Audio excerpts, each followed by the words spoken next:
नमस्कार, commodity roundup में आपका स्वागत है। आज बात करेंगे जुलाई के रिकॉर्ड तोड़ बारिश की, जहां पर पिछले सारे रिकॉर्ड्स को हमने इस बार तोड़ा है और जुलाई में सबसे ज्यादा बारिश इस बार मुंबई में हुई है। साथ ही बात करेंगे सोने चांदी की, जहां पर फेड के फैसले के बाद हमने सोने और चांदी दोनों में यहां पर खरीदारी आते हुए देखी। फेड की 25 बेसिस पॉइंट की जो रेट हाइक थी वो तो बाजार ने फैक्टर्ड इन की ही हुई थी, लेकिन जिस तरह की स्टेटमेंट आई जो कि कम हॉकिश थी, उसका फायदा हमने यहां पर बाजार में आता हुआ देखा। डॉलर इंडेक्स में गिरावट है, जिसका फायदा भी यहां पर अक्रॉस नॉन एग्री कमोडिटीज में मिलता हुआ नजर आया। साथ ही बात करेंगे मसालों की, जहां पर अब थोड़ी चमक फीकी पड़ती हुई नजर आई है। मुनाफा वसूली हमने इतनी ज्यादा तेजी के बाद यहां पर बनते हुए देखी है। इन सब पर बात करने के लिए हमारे साथ हैं केडिया कमोडिटीज के Ajay Kedia and JM financial services के जय पुरोहित। आईएमडी के साइंटिस्ट केएस उसालीकर से भी करेंगे बात, और जहां तक सोने चांदी की बात है हमारे साथ जुड़ेंगे कामा ज्वेलरी के एमडी कोलिन शाह। लेकिन सबसे पहले रुख कर लेते हैं यहां पर बारिशों का, जहां पर आज मुंबई में फिर से रेड अलर्ट जारी किया गया है। हमारे साथ मिस्टर केएस उसालीकर है। मिस्टर उसालीकर, बहुत शुक्रिया आपका समय निकालने के लिए। कैसे देखते हैं आप जो ये अगले 24 घंटे के लिए ऑरेंज एंड रेड अलर्ट्स हैं कोंकण, गोवा, तेलंगाना और काफी सारे एरियाज में इंक्लूडिंग महाराष्ट्र? जो जिस तरह से मतलब पिछले कई दिनों से हम देख रहे हैं कि स्पेशली मध्य भारत में बरसात हो रही है, और एक सिस्टम जो बना हुआ है जो बंगाल के उपसागर पर है, जिसको हम कहते हैं कि कम दबाव का क्षेत्र, और वो अंदर की तरफ आने की संभावना ज्यादा है, जिसके कारण तेलंगाना, कोस्टल आंध्र प्रदेश और कुछ विदर्भ के हिस्सों में भी बहुत तेज बरसात आने वाले 2 दिन में हो सकती है। इसके चलते पिछले 2 दिनों से अगर हम देख रहे हैं तो जिसे आपने बताया कि महाराष्ट्र के कोंकण इलाके में खास करके मुंबई और रत्नागिरी, रायगढ़, ये जो सब इलाके हैं, यहाँ पे हेवी टू वेरी हेवी और कुछ जगह पे एक्सट्रीमली हेवी रेनफॉल भी हुआ है, और उस तरह के रेड अलर्ट्स इन सब जिलों को दिए गए थे, इंक्लूडिंग मध्य महाराष्ट्र, जहाँ पे पुणे है, सातारा है। तो ये जो उसके जो घाट एरियाज है, वहां पर भी हमने एक्सट्रीमली हेवी रेनफॉल का अलर्ट पिछले 24 घंटे में दिया हुआ है, और उस तरह की बरसात भी हो रही है। मिस्टर उसालीकर, कितनी लंबी चल सकती है ये बरसात, और कैसे देखते हैं आप ओवरऑल जुलाई का महीना अब यहाँ पर बंद होते हुए? यस, आपने थोड़ी देर पहले ये कहा कि मतलब जुलाई में जो है वो पूरे देश में मैं समझता हूँ कि काफी धुआंधार बरसात हो गई है। अगर हम देख के चलते हैं तो जो रेनफॉल की शुरुआत हो गई थी वो जून में चालू होने के बाद बिपरजॉय साइक्लोन आ गया, और उसके बाद मानसून जो है वो थोड़ा सा रुक गया था। 23-24 जून के आसपास जो बरसात शुरू हुई वो अब जो है वो पूरे जुलाई महीना खत्म होने को आ रहा है, लेकिन शायद वो रुकने का नाम नहीं ले रहे। आने वाले दिनों में बरसात धीरे धीरे ग्रेजुअली कम होते नजर आ रही है। तो जहां जून में 10% की डेफिशिएंसी थी, जुलाई किस नंबर के साथ आप बंद होता हुआ देखते हैं?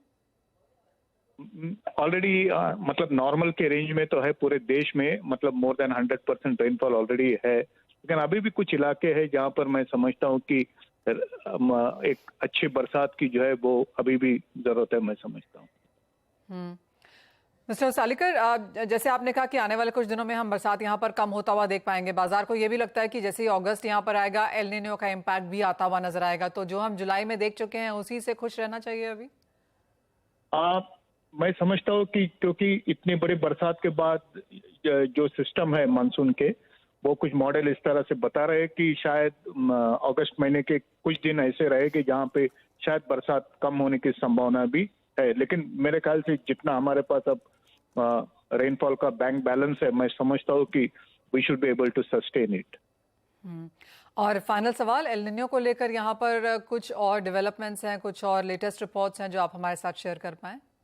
बिल्कुल, मतलब ये मतलब इसके ऊपर सभी की नजर है, और हम देख रहे हैं कि वो उसके जो हर सप्ताह या हर 15 दिन में जो फोरकास्ट आ रहा है, मतलब जो रीडिंग्स आ रही है, वो दिखाई दे रहा है कि मतलब एल निनो जो है वो ग्रेजुअली जो है वो ग्रो अप होता जा रहा है, मतलब इंटेंस होता जा रहा है, ऐसे मैं कहूँगा। और उसका असर जो है अभी तक तो हमारे मानसून के ऊपर नहीं रहा, क्योंकि कुछ और सिस्टम थे, जैसे एमजेओ हम कहते हैं, मतलब MJO was in a favourable mode, तो जिसके कारण जो है इस तरह की बरसात पूरे देश में होते हुए हमें नजर आ रही है। तो कई बार एल निनो के चलते हुए भी बाकी के जो पैरामीटर्स है, अगर स्ट्रांगली रिएक्ट कर रहे हैं तो उसका असर जो है वो कम हो सकता है, ये मैं कह रहा हूँ। Fair point. Mister Osalikar, as always बहुत शुक्रिया साथ जुड़ने के लिए। तो July of course as a very positive month यहाँ पर बंद होने की कगार पे है, और जैसे मिस्टर ओसालीकर ने कहा कि 24-25 जून से जिस तरह की बारिश शुरू हुई, 26-27 जुलाई अब हो गई है, पिछला एक महीना स्पेशली महाराष्ट्र के लिए, काफ़ी सारे एरियाज के लिए, अगर नॉर्थ ईस्ट को छोड़ दें तो बाकी पूरे भारत के लिए अबव नॉर्मल रेंज हमने ज़्यादातर डिस्ट्रिक्ट्स में यहाँ पर आते हुए देखी हैं। क्लियरली इसका असर यहाँ पर बुआई पर भी पड़ा है, और अजय, अच्छी तो बड़ा बुआई हमने यहाँ पर आते हुए देखी है। ओवरऑल अगर नंबर्स देखें तो वो यहाँ पर पिकअप हुए हैं, 15 अगस्त तक की विंडो रहती भी है ज़्यादातर क्रॉप्स के लिए, लेकिन कई एरियाज में डिलेड है, रीप्लांटिंग की बात है, खड़ी फसल को नुकसान भी है। तो ओवरऑल जो ये खरीफ बुआई या खरीफ सोइंग हमने आते हुए देखी है, यहाँ पर क्या कोई कंसर्न देखते हैं आप खरीफ क्रॉप्स का? Very good morning Mahesh ji. Definitely अगर देखा जाए तो जो खरीफ की सोइंग है वो अराउंड 1.2% का राइज दिखा रहा है लास्ट लेटेस्ट फिगर के अनुसार। बट सबसे बड़ा जो कंसर्न रहेगा वो आगे का, जैसे अभी हमने देखा भी कि जो एलिनो का जो इम्पैक्ट है वो अगस्त में और गहराता हुआ दिखाई देगा, क्योंकि प्लांटिंग से पहले हमने देखा जो डैमेजेस भी हुए हैं वो रीप्लांटिंग में जा रहे हैं, या थोड़ा बहुत कंसर्न है यील्ड में इम्पैक्ट पड़ेगा। बट अब ये देखना है कि अगस्त की जो बरसात है वो काफी इंपॉर्टेंट होती है, और यहाँ पे अगर हम देख रहे हैं कि अगर एलिनो का असर रहा तो डेफिनेटली यील्ड में और ज्यादा उस पर इम्पैक्ट देता हुआ दिखाई देगा। तो ऑलमोस्ट मुझे लगता है कि उसी के असर के चलते पिछले 10-12 दिन के अंदर एकाएक हमने सभी एग्री प्राइजेस के अंदर एक अच्छा खासा सपोर्ट और एक बाउंस आते हुए देखा है। नो डाउट मार्केट ने उसको ओवर रिएक्ट करके हुए देखा है, जिसकी वजह से काफी क्रॉप अगर हम खरीफ क्रॉप्स की बात करें तो 2 दिन में एक प्रॉफिट बुकिंग भी दिखी है। बट इन ऑल मुझे लगता है कि जो कंसर्न है वो जरूर कंटिन्यू रहेगा और प्राइस को अपलिफ्ट करता हुआ दिखाई देगा। इसी के साथ साथ जिस तरह की मुनाफा वसूली आज मसालों में देखने को मिली है, अजय, उसे कैसे देखते हैं? मुझे लगता है कि फंडामेंटल में कोई चेंजेस नहीं है। नो डाउट मार्केट ने जो इनिशियली ओवर रिएक्ट किया था उसी के असर में हमने धनिया के प्राइजेस के अंदर लगभग 450 रुपए की गिरावट देख ली, या जीरे में तो अभी भी हम देखेंगे तो 2-3 हजार रुपए का मूवमेंट तो एक ही दिन में। और हल्दी तो ऐसा रहा है पिछले 2 सेशन के अंदर कि सुबह आधा 1% की गिरावट दिखती है और एंड ऑफ द डे तक 6% या 4% की तेजी दिखती है। तो पहला चीज है फंडामेंटल में कोई चेंजेस नहीं है। जो ओवर रिएक्ट हुआ था मार्केट में, या कल ही आपने कहा भी था कि टेक्निकली मार्केट थोड़ा ओवरबॉट दिखता है, तो वो थोड़ा सा कम होते हुए जरूर दिखाई दे रहा है। बट आई थिंक फंडामेंटल में कोई नहीं। तो धनिया की अगर हम बात करें तो हम जानते हैं जिस ढंग से रैली अप हुआ है, कैरी ओवर स्टॉक काफी अच्छा था, तो थोड़ा ऑफलोडिंग हुई है। बट आई थिंक जैसे मैंने कल भी कहा था कि 7500 का एक सपोर्ट लेवल है, यहाँ पे हमें लेके चलना चाहिए 7350 के स्टॉप लॉस से। प्राइजेस वापस 7850 7900 तक का लेवल दिखा देगा। जीरा जब तक 56,500 का लेवल ब्रीच नहीं करता है तब तक हाई पॉसिबिलिटी कि हम 60,000 61,000 के लेवल फिर से देख पाए। हाँ, ये जरूर है 15 अगस्त के बाद हमें लगता है कि जीरे में दबाव बढ़ेगा, क्योंकि सोइंग की एक्टिविटी सुनने में और दिखने में लग जाएगी कि कैसे सोइंग क्या एरिया बढ़ेगा, क्योंकि जीरे के जो भाव है वो एरिया इस बार काफी बम्पर होता हुआ दिखाई देगा। लास्ट अगर हम हल्दी की बात करें तो हल्दी के अंदर भी हमने देखा एक बड़े जंप के बाद प्राइजेस थोड़ा पुल ऑफ कर रहा है, लेकिन टेक्निकली 11,500 के ऊपर जब तक मेंटेन है, हमें लगता है कि 14,500-15,000 का लेवल इजीली अवेलेबल रहेगा। बट थोड़े थोड़े ऐसे छोटे करेक्शन तीनों ही काउंटर पे आते हुए दिखाई देंगे, जिससे घबराना नहीं है। ऑलराइट, एक फाइनल सवाल एग्री पर, और ये कैस्टर एंड कॉटन दोनों में ही है, जहां पर भी कुछ सपोर्ट लेवल्स हमने बनते हुए देखे हैं। बिल्कुल, सबसे पहले अगर हम कैस्टर की बात करें तो टोटली सरप्राइज था। हमने 5300 से ऑलमोस्ट 6300 का लेवल ब्रीच कर चुके हैं, बट सीजन से सोइंग थोड़ी सी पिछड़ते हुए दिखाई दे रही है। ये कहीं ना कहीं सपोर्ट दे रहा है प्राइजेस को। साथ में चाइना, हमने देखा था कि लेट स्टार्ट हुआ था, बट चाइना में भी अभी एक्टिविटी थोड़ी बहुत इंप्रूव हो रही है स्टिमुलस को लेकर। तो चाइना हमारा सबसे बड़ा बायर होता है कैस्टर ऑयल का, तो आई थिंक उसका एक सपोर्ट मिला था। बट टेक्निकल ग्राउंड पे अभी भी मुझे लगता है काउंटर थोड़ा सा ओवरबॉट जरूर दिख रहा है। बट 6150 का जब तक लेवल ब्रीच नहीं करता है, I think 6350 is good to buy. Higher side में मुझे लगता है कि 6550 से 6600 का लेवल हम कैस्टर में देख पाएंगे। वहीं अगर कॉटन की बात करें तो आइस कॉटन बिल्कुल मूव नहीं कर पा रहा है। काफी समय से हम देख रहे हैं कि आइस कॉटन 88 सेंट के ऊपर जा नहीं पा रहा है। अनलेस अनटिल 88 सेंट का लेवल ब्रीच नहीं होता है, आई थिंक मार्केट 80-88 के जोन में रहेगा। वहीं डोमेस्टिक मार्केट की अगर हम बात करें तो स्लो एंड स्टडली जैसे जैसे मानसून आगे बढ़ रहा है, हम देख रहे हैं कुछ यील्ड में जो कंसर्न्स आ रहे हैं, जिसके चलते प्राइजेस में हमने एक सपोर्ट आते हुए देखा है। बट डिमांड अभी भी कंसर्निंग है। मिल्स बंद है साउथ में और डिमांड कंसर्न है। बट उम्मीद है कि Q3 के अंत तक हम डिमांड में इंप्रूवमेंट देखेंगे, जो कॉटन के प्राइजेस को एक सपोर्ट करेगा। 1 अक्टूबर से हम देखेंगे नए फसल कैसी रहेगी, आउटकम कैसा रहेगा। बट टाइमिंग मुझे लगता है 61,500 तक का लेवल M6 कॉटन कैंडी दिखा सकता है। वहीं कॉटन सीड ऑयल केक के अंदर हमने इन लाइन ऑफ एक्सपेक्टेशन काफी बड़ी गिरावट देखी है। बट अब हमें लगता है जिस से एडिबल ऑयल काउंटर या अदर ऑयल ऑयल काउंटर के भाव में जो तेजी आई है, इसका एक सपोर्ट कहीं ना कहीं कॉटन सीड ऑयल को मिलता हुआ दिखाई देगा। जैसे पहले मैं एग्रेसिव सेलिंग एक्सपेक्ट कर रहा था, वो अब जाके थमते हुए नजर आ रही है। I think 2350 is very good level, तो यहाँ पे कंसोलिडेट करना चाहिए। मैनेवर की अगर बात करें तो मुझे लगता है 2450 2480 तक का एक pull back cotton seed oil के पे फिर से आता हुआ दिखाई देगा। ऑलराइट, तो बरकरार सारी की सारी एग्रो कमोडिटीज हैं जहां पर तेजी बनते हुए नजर आ सकती है। ऑफ कोर्स कैसी फसल रहती है, बुआई है, फाइनली हार्वेस्ट कैसी होती है, उन सभी नंबर्स के बीच में यहां पर उठापटक जारी रहेगी। लेकिन इसी के साथ एक ब्रेक के लिए रुकेंगे। कल यूएस फेड मीटिंग के बाद एक अच्छी खासी बढ़त हमने काफी हद तक नॉन एग्रो कमोडिटीज में आते हुए देखी है। सोने, चांदी, मेटल्स, कच्चे तेल पर सभी पर बात करेंगे। सोने पर स्पेशली हमारे साथ बात करने के लिए आज जुड़ेंगे कॉलिन शाह इस ब्रेक के उस पार।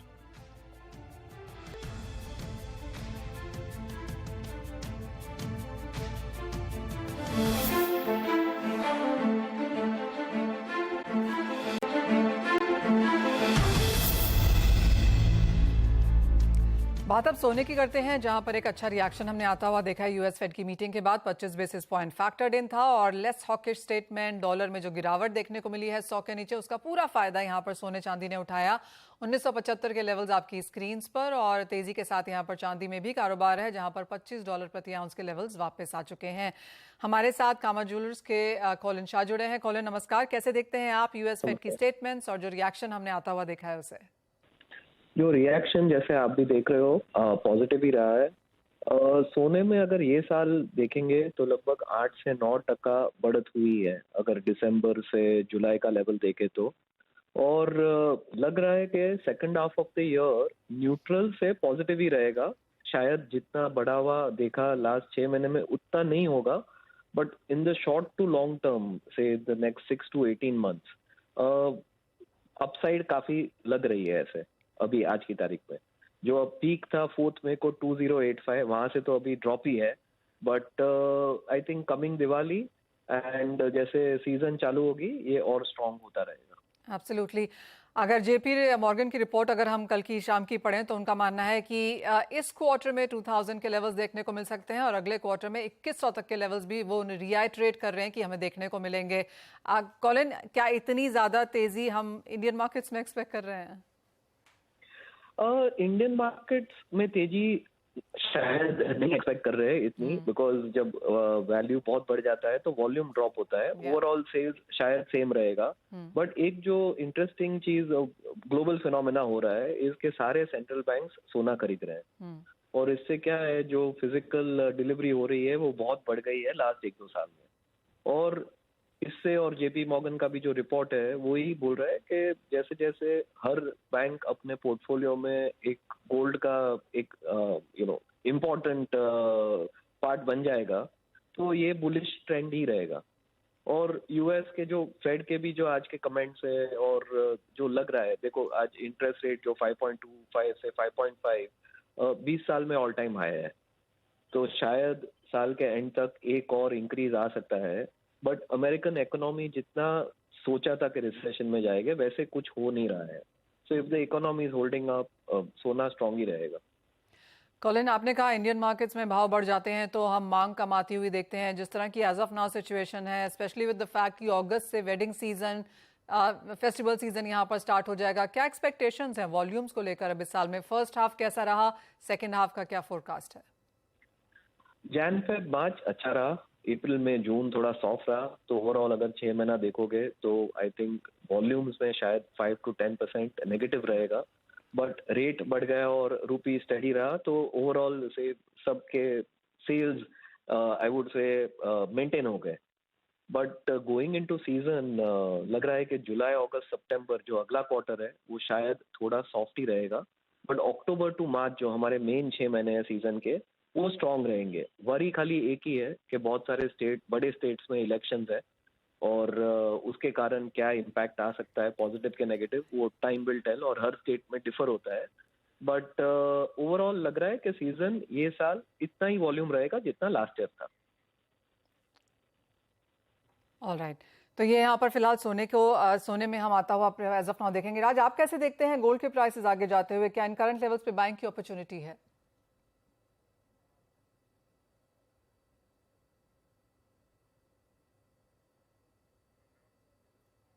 जय, कैसे देखेंगे आप यहाँ पर सोने के प्राइसेस को? जी नमस्कार मनीषा जी। देखिए, मार्केट ने जो फेड का संतुलित टिप्पणी आई उसका काफी स्वागत किया है और उसके बाद गोल्ड में एक तेजी देखने के लिए मिली है। मुझे लग रहा है कि गोल्ड यहाँ से पॉजिटिव बायस के साथ ही ट्रेड करना चाहिए और कॉमेक्स में 1960 लेवल जब तक होल्ड कर रहा है तब तक पॉजिटिव ही है और अपसाइड में 2000 तक के लेवल हम लोग देख सकते हैं। तो अगर किसी को एक दो दिन के लिए ट्रेड लेना है तो 59,350 59,400 ये एक अच्छा बाइंग लेवल रहेगा जहाँ पे बाइंग करके चले। 59,200 का स्टॉप लॉस रहेगा और अपसाइड में 59,800 तक के लेवल्स हम लोग आने वाली एक दो दिन में देख सकते हैं। साथ ही क्रूड ऑयल प्राइसेस में जो है हमने जिस तरह की बढ़त आते हुए देखी है, ये 5वां ऐसा हफ्ता है जहां तेजी है। करंट लेवल्स पे क्या करने की राय यहाँ है? लास्ट 2 महीनों में काफी रेंज बाउंड था और उसके बाद में एक ब्रेकआउट दिया है लगभग $79-80 के अराउंड ब्रेंट ने और उसके ऊपर कंटिन्यू सस्टेन कर रहा है। तो ये काफी अच्छे संकेत है और मुझे लग रहा है कि ये जो कंटिन्यूएशन है ये और बरकरार रहना चाहिए। 85-86 तक के लेवल हम लोग ब्रेंट में देख सकते हैं और अगर क्रूड ऑयल फ्यूचर्स की बात करें तो 6,700 तक के लेवल्स आने चाहिए। तो यहाँ पे ऑप्शन के थ्रू ट्रेड करना ज्यादा बेहतर है क्योंकि ऑलरेडी काफी एक रैली हुआ है। 6,500 का कॉल ऑप्शन बाय करके चले 200-205 की रेंज में। 145 का स्टॉप लॉस रहेगा और अपसाइड में 300 से 320 तक के लेवल हम लोग ये कॉल ऑप्शन में देख सकते हैं। ऑलराइट, तो तेजी यहाँ पर भी और हल्की सी सपोर्ट हमने मेटल्स में भी आते हुए देखी है। जय, यहाँ पर अगर खरीदारी की अपॉर्चुनिटीज ढूंढें तो कहाँ पर है? देखिए, मेटल काफी टाइम से एक रेंज में ही ट्रेड कर रहा है और आज कॉपर और जिंक दोनों में ही रेंज ब्रेकआउट देखने के लिए मिल रहा है। तो दोनों ही कमोडिटीज में बाइंग के साइड में ट्रेड कर सकते हैं। कॉपर में मुझे लग रहा है कि 755 तक के लेवल हम लोग देख सकते हैं। तो यहाँ पे थोड़ा डिप अगर आता है तो बाइंग करके चले। 735 का स्टॉप लॉस रहेगा और 755 का टारगेट रहेगा। और अगर जिंक की बात करें तो जिंक भी यहाँ से मुझे काफी अच्छा लग रहा है।